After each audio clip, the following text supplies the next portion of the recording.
आप सभी सिविल सेवक आकांक्षियों का मैं स्वागत करता हूं। साथियों, आज का जो हम लोग का विषय है एक राष्ट्र एक उर्वरक। इस विषय की महत्ता आप समझ रहे होंगे।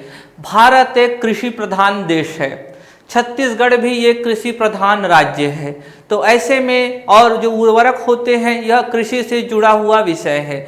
मुख्यमंत्री साहब खरीफ फसलों के दौरान, रबी फसलों के दौरान बार बार केंद्रीय सरकार को खत लिखते हैं और छत्तीसगढ़ को अधिक से अधिक उर्वरक उपलब्ध कराने की मांग करते हैं। साथ में जब कृषि खेती का दौर चलता है तो मुख्यमंत्री साहब राज्य में होने वाले उर्वरकों के कालाबाजारी को रोकथाम के लिए भी सभी अधिकारियों को आदेश देते हैं कि सख्ती से इसका पालन किया जाए, कहीं उर्वरकों की कालाबाजारी न हो पाए। बिना उर्वरक के कृषि संभव नहीं है भारत में। कौन से उर्वरक की, तो रासायनिक उर्वरकों की। धीरे धीरे छत्तीसगढ़ जैविक राज्य की तरफ बढ़ रहा है, लेकिन अभी वो दूर की कौड़ी है। अभी तो प्रारंभ ही हुआ है गौठान के माध्यम से। लेकिन यह जो विषय है, चाहे राष्ट्र स्तर के लिए चाहे छत्तीसगढ़ स्तर के लिए, मुझे अत्यंत ही महत्वपूर्ण जान पड़ता है। तो आइए चलते हैं, इस विषय को हम लोग शुरू करते हैं। और इस विषय से संबंधित यह एक प्रारंभिक परीक्षा का प्रश्न तैयार किया गया है। आप इस प्रश्न को जरूर हल करिए और इस वीडियो के अंतिम तक बने रहिए और यहाँ से सीखकर कुछ जाइए, आप कुछ लेकर जाएं। मेरा काम आप लोगों का बैसाखी बनना नहीं है, मेरा काम आप लोगों को क्षमतावान बनाना है। साथियों, आगे चलते हैं। ये देख रहे हैं, एक किसान है और यह किसान यूरिया का यहाँ पर छिड़काव कर रहा है। तो ये जो है, ये जो एक राष्ट्र और एक उर्वरक क्यों लाया गया है, यह योजना क्यों बनाई गई है, क्या इसकी जरूरत थी, क्यों इसकी ज़रूरत थी, तो इन सभी चीज़ों को समझना हमारे लिए अत्यंत आवश्यक हो जाता है। साथियों, हमारा जो देश है वह रासायनिक उर्वरकों की उतना उत्पादन नहीं कर पाता है जितना इस देश को मांग है, जितना इस देश के किसान मांग करते हैं। इसका परिणाम होता है कि हमें उर्वरक बाहर से आयात करने पड़ते हैं और आयात होते हैं तो वे काफ़ी महंगे होते हैं और काफ़ी महंगे होते हैं तो यहाँ पर कालाबाजारी जैसी प्रथाएं, जिसके अंतर्गत जमाखोरी की गतिविधि होती है। और जब ये गतिविधियाँ होती हैं तो रासायनिक उर्वरकों के दाम अत्यधिक बढ़ जाते हैं और किसान रासायनिक उर्वरकों को नहीं ले पाते और इसके परिणाम होता है कि कृषि की उत्पादन और उत्पादकता दोनों कम होती है।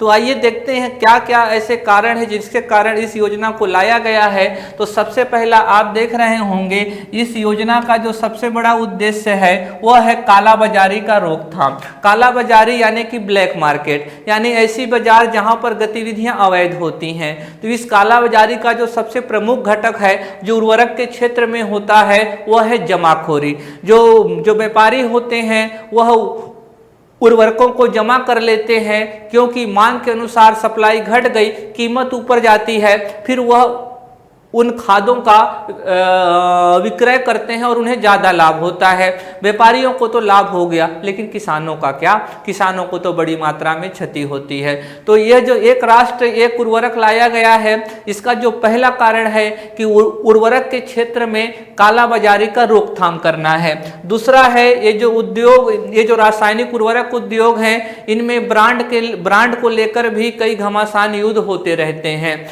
आप भी ब्रांड को लेकर हमेशा आशंकित रहते हैं। आप कुछ वस्तुओं के लिए, जैसे टीवी के लिए, एक विशेष कंपनी पर ही आधारित होते हैं, एक इस विशेष कंपनी के उत्पाद को ही आप पसंद करते हैं। तो वैसे ही यहाँ पर भी विभिन्न ब्रांड के उर्वरक आते हैं और उनमें हमेशा युद्ध चलता रहता है। तो वो भी एक समस्या खत्म होगी और एक रूपता आएगी और परिवहन लागत को भी यह कम करेगा। यह जो योजना है कैसे करेगा, आगे देखते हैं और इस योजना के बारे में जानते हैं। तो हम लोगों ने क्यों का जवाब ढूंढा कि क्यों इस योजना को लाना चाहिए। तो कालाबाजारी रुकेगी, ब्रांड युद्ध खत्म होगा, परिवहन लागत में कमी होगी। अब यह जान लेते हैं कि यह योजना क्या है। दरअसल साथियों, इसी वर्ष ठीक 1 महीने बाद 2 अक्टूबर को जब गांधी जयंती आएगी तब इसका शुरुआत किया जाएगा।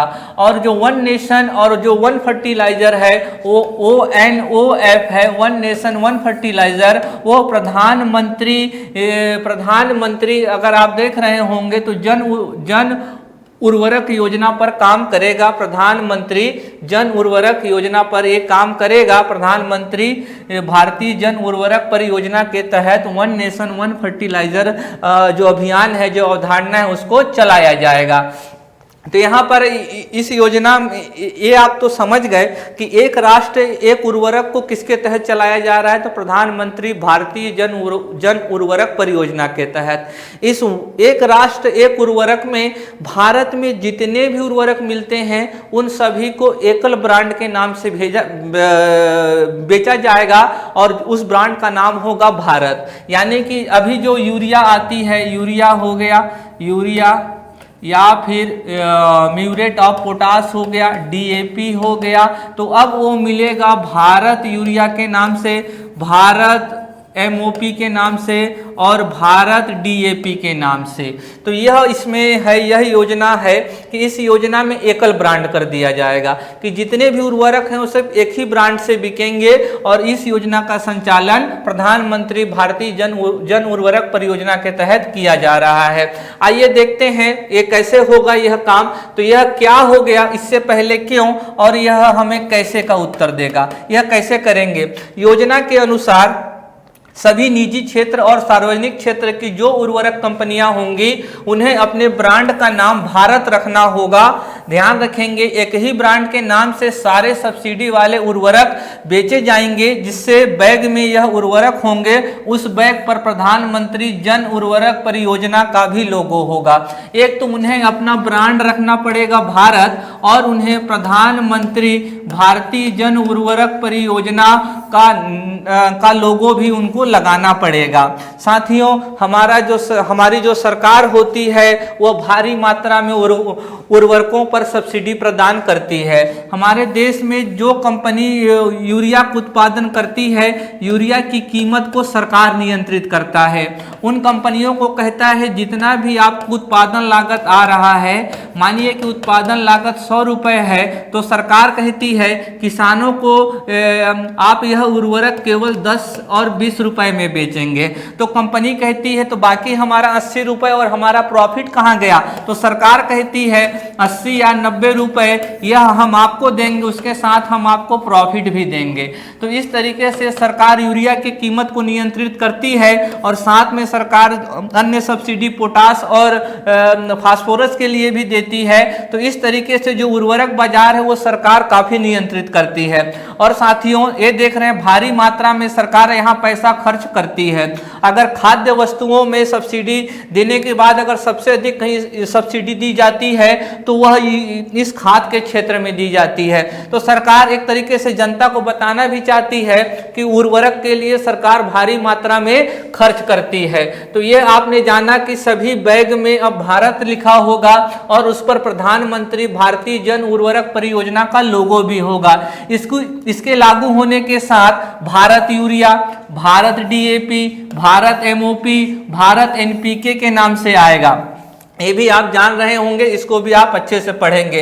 वन नेशन वन फर्टिलाइजर के तहत कंपनियों को अपने बैग के केवल 1/3 में उनको अपने कंपनी का नाम लिखना होगा और 2/3 में भारत यूरिया होगा और प्रधानमंत्री भारतीय जन उर्वरक परियोजना का लोगो यहाँ पर लगाया जाएगा। तो यह काम, यह कैसे का उत्तर है। आगे चल लेते हैं और यह आप देख रहे हैं इससे क्या लाभ होगा, इसको भी आप जान ही लीजिए क्या परिणाम इसके आएंगे।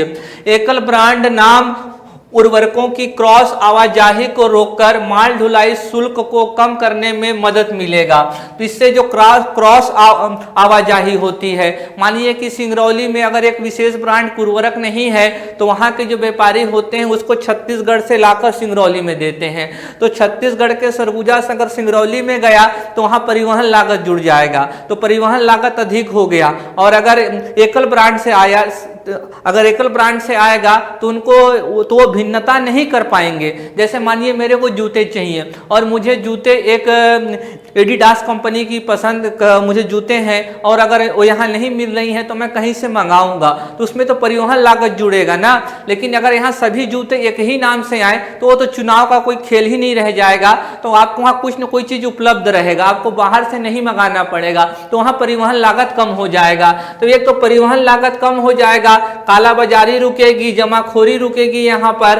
तो इसको भी आप पढ़ेंगे यह काम कैसे किया जाएगा, और इस पर सब्सिडी योजना का भी उल्लेख रहेगा, जिस बैग में भारत यूरिया और प्रधानमंत्री भारतीय जन उर्वरक योजना के लोगों के साथ साथ वहां सब्सिडी का भी जानकारी रहेगा। इसको थोड़ा सा और पढ़ लीजिए। जैसे एक प्रदेश का उर्वरक विक्रेता वही ब्रांड ले जाकर दूसरे प्रदेश में बेचता है और दूसरे उर्वरक जो समान रूप से अच्छे हैं उनको ना लेकर जनता उस एक उर्वरक के लिए ब्रांड वार में शामिल हो जाएगी। इससे बाकी अच्छे उर्वरक भी नहीं खरीदे जाने से विक्रेताओं को बड़ा नुकसान होता है। क्षेत्र में बिना किसी कारण के इन ब्रांडों की मांग बढ़ने से आपूर्ति नहीं होती है, और तो और लोग समान होने पर भी अलग ब्रांड का उर्वरक लेना पसंद नहीं करते हैं। अगर गुणवत्ता सेम भी है तब भी हम लोग छोटे ब्रांड को प्रीफर नहीं करते हैं। इससे उर्वरकों की ब्रांडवार मांग, उर्वरकों की कमी और स्थानीय निर्माताओं को नुकसान होता है, और ONF one nation one fertiliser इन चीजों को कम करेगा। आइए साथियों, और यहाँ पर देख लेते हैं कमियां क्या है। इसी ये जो 2 अक्टूबर 2022 से लागू की जाएगी, इसमें कमी क्या है जरा सा साथियों।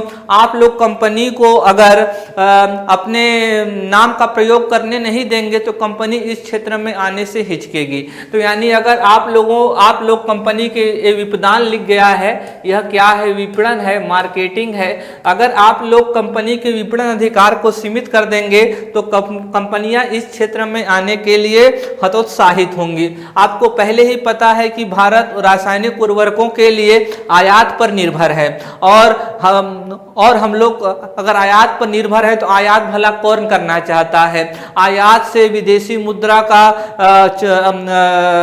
क्षय होता है, साथ में कीमत भी अधिक देना पड़ता है ग्राहकों को, तो आयात करने से नुकसान होता है। तो उसको हम लोग अपने ही देश में उत्पादित करना चाहते हैं लेकिन नहीं कर पा रहे हैं, और इस योजना के आने के बाद से उसमें और कमी आएगी। आप जानते हैं कि भारत जो है, प्रधानमंत्री जी ने जो हमारा आज़ादी का शताब्दी वर्ष होगा और यह अमृतकाल चल रहा है, तो जो शताब्दी वर्ष 2047 तक हम लोगों को आत्मनिर्भरता हासिल करने का प्रधानमंत्री जी ने लक्ष्य दिया है। तो हम लोग उर्वरक के क्षेत्र में भी आत्मनिर्भर होना चाहते हैं, लेकिन आत्मनिर्भर तब होंगे वो जो बाहर से आयात हो रहा है उसका उत्पादन भारत में ही हो, और सरकार सभी चीज़ों को उत्पादित नहीं कर सकती, उसके लिए निजी क्षेत्र को लाना ही पड़ेगा। और अगर आप उनके अधिकार सीमित कर देंगे तो वो क्यों आएंगे, जब उनका नाम ही नहीं होगा, उनका यशोगान ही नहीं होगा, तो वो क्यों आएंगे। तो यह एक खामी है, इसको भी आप जरूर ध्यान में रखिएगा। और आगे चल लेते हैं और यह प्रारंभिक परीक्षा के प्रश्न को हम लोग हल कर लेते हैं। एक राष्ट्र एक उर्वरक के संदर्भ में विचार कीजिए। इस परियोजना के माध्यम से निजी एवं सार्वजनिक कंपनियों को अपने उर्वरक अब एकल ब्रांड भारत के नाम से विक्रय करना होगा। तो बिल्कुल सही है, यही तो अभी हम लोगों ने पढ़ा। वन नेशन वन फर्टिलाइजर की अवधारणा को प्रधानमंत्री जन उर्वरक परियोजना के तहत प्रोत्साहित किया जा रहा है, ये भी सही है। यह 2 अक्टूबर 2022 से शुरू की जाएगी, ये भी सही है। तो सभी कथन सही हैं। तो यह प्रश्न बहुत आसानी से हल हो गया अध्ययन करने के पश्चात। तो साथियों आज के लिए बस इतना ही। कल हम लोग फिर मिलेंगे एक नए महत्वपूर्ण विषय के साथ में।